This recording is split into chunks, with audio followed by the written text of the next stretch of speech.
This picture shows a young girl kissing Jeffrey Epstein on the cheek. CNN blurred the girl's face, but the photo was available unredacted for weeks on the Justice Department website. We've known about redaction issues in the Epstein files, but it's much more widespread than we thought. We used an AI tool called Visual Layer to look at 100,000 photos that were posted to the DOJ site, and we found more than 100 examples of problematic images. We reached out to the DOJ about these pictures. They took down all the problematic images and even re-uploaded some with these black box redactions. Selfie-style nudes in a bathroom, what appear to be naked teenagers on a beach, unredacted passports and driver's licenses with names, addresses, and dates of birth that CNN blurred to protect private data. There were even non-sexual but unredacted photos of toddlers and young children, and multiple versions of the same image but with different levels of redactions. For example, take a look at this pill bottle. In this version of the photo, you can see the name of the drug, but not the patient. In another version, you can see the patient, but not the drug. There was also an unredacted version of this photo of a baby getting a bath. Visual Layer downloaded the publicly available files that DOJ posted to its clunky website and extracted about 100,000 pictures and 3,000 videos. When you have millions of assets and everything is edited and maintained by humans, then you often have such type of mistakes. So it's possible if there is slightly more effort to do a better job. A DOJ spokesperson told CNN, quote, "Our team is working around the clock to address any victim concerns, additional redactions of personally identifiable information, as well as any files that require further redactions." Even if all the explicit photos have been taken down already, advocates for survivors of sexual abuse say that once pictures like these are posted to the internet, the damage may already be done. This may look like a normal email inbox, but these are the Epstein files. You can browse through Jeffrey Epstein's emails, photos, flights, even Amazon orders, and everything here is pulled from the Justice Department's public releases. I'm part of CNN's team that's been going through the Epstein files, and we've seen firsthand how difficult it is to navigate the DOJ website. There are broken links, email chains that go nowhere, millions of pages that feel endless, and if you go to the DOJ site right now, you'll see the same thing. Nobody really understands what's going on, and the DOJ didn't really help the situation when they dropped like 1 million files at the same time. Back in November, a few Gen Z programmers from San Francisco decided to do something about it. It started with two friends, Luke and Riley, and a tweet that went viral. The end goal for me is to make it so that Google considers us the canonical source on what happened. This multi-decade conspiracy that is, as of now, I would say as big as Watergate. At first, it was just a side project, using AI to go through the Epstein files in Luke's apartment, fueled by late-night Chinese and Thai food. Now, 10 programmers are working on the project, and they call it Jmail, a site that lets you browse the Epstein files like your own account. The incredibly dense information that we all deal with takes on a very different meaning if it is correctly indexed, if it is collated, if it is kind of made digestible and way more legible to actual normal people. And we now have technology that allows that to happen. They say their site has more than 500 million views. It's really become a community now. Users are sharing links and finding new material on the DOJ site that they want to add to Jmail. They're now even working also with members of Congress to try to push for some emails to be unredacted. The creators of Jmail say they hope this will be a public service. I want to apologize to my company and say that I will be more focused on company work soon. But it's definitely taking a lot of my time, but I think it's such like a worthy effort. A huge mistake. That's what Bill Gates reportedly said in a town hall to the Gates Foundation. He called his association with Jeffrey Epstein, which has become much clearer over the last month, a quote, huge mistake. He also admitted during the town hall to having 2 affairs with Russian women. That's according to a recording reviewed by the Wall Street Journal. Gates said his affairs did not involve Epstein's victims. To be clear, I never spent any time with victims, the women around him, Gates reportedly said. It was a huge mistake to spend time with Epstein. I apologize to other people who were drawn into this because of the mistake that I made. Gates said his last meeting with Epstein was in 2014, when he stopped responding to the late convicted sex offender's emails. Gates has not been accused of any criminal wrongdoing related to Jeffrey Epstein.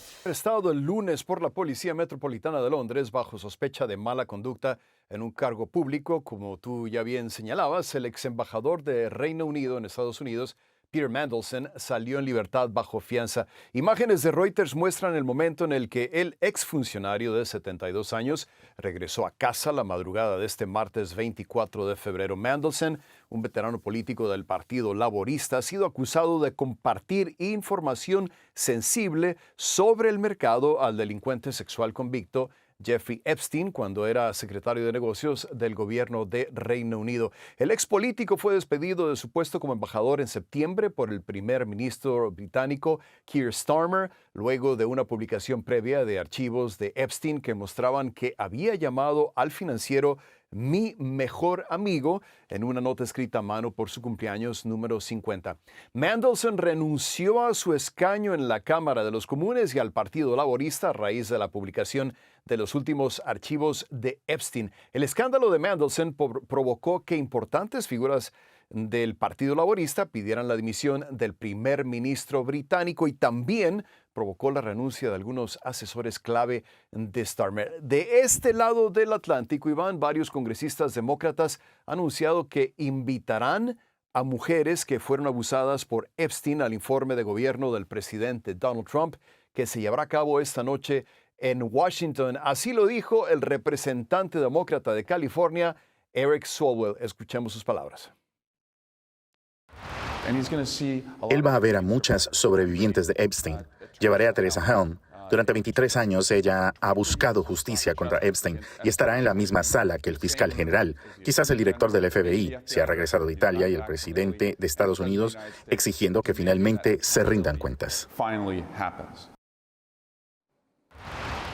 Rafael, también hay revuelo por nuevas denuncias por parte de los demócratas a la publicación de los archivos. ¿Qué es lo que reclaman y qué dice el Departamento de Justicia? Ciertamente, Iván. Bueno, el demócrata de más alto rango en el Comité de Supervisión de la Cámara de Representantes dice que el Departamento de Justicia parece haber ocultado entrevistas del FBI con una sobreviviente quien alega agresión sexual por parte de Donald Trump, el presidente, en su producción masiva de archivos relacionados con el delincuente sexual convicto Jeffrey Epstein. Así lo dijo el representante federal Robert García este martes en entrevista con CNN, agregando que mientras algunos de los documentos subyacentes relacionados, es decir, y registros de entrevistas fueron divulgados, ese no fue el caso con otros. En palabras de García, esta situación, y aquí cito, apunta a un posible encubrimiento. En una declaración para la cadena NPR, una vocera de la Casa Blanca dijo que el presidente Trump, quien ha negado constantemente haber actuado mal en relación con Epstein, ha hecho más por las víctimas de Epstein que nadie antes que él. Iván. Rafael, por último, entiendo que el escándalo de Epstein también ha tenido un duro impacto en la carrera de un afamado médico. ¿Qué nos puedes contar sobre eso? Sí, ese es otro punto muy interesante, Iván, porque el afamado médico Peter Attia, un influencer especializado en medicina de la longevidad, renunció a su nuevo puesto de colaborador en la cadena CBS News luego de nuevas revelaciones sobre su relación con Jeffrey Epstein. Y aquí hay una declaración que te quiero leer, Iván, y dice lo siguiente: el rol del doctor Attia como colaborador era reciente y aún no había comenzado de forma significativa, por lo tanto, se retiró para garantizar que su participación no distrajera la importante labor que se realiza en CBS. Les desea lo mejor a la cadena y a su equipo directivo y no tiene más comentarios por el momento, fue lo que dijo un vocero de Attia. Y el detonante de la renuncia, Iván, parece haber sido una serie de documentos publicados de los archivos de Epstein en los que Attia y el delincuente sexual convicto intercambiaron mensajes obscenos y personales entre sí. Attia también renunció a su cargo como director científico de las barras de proteínas de la marca David, según lo anunció el director ejecutivo de la compañía en X. Iván.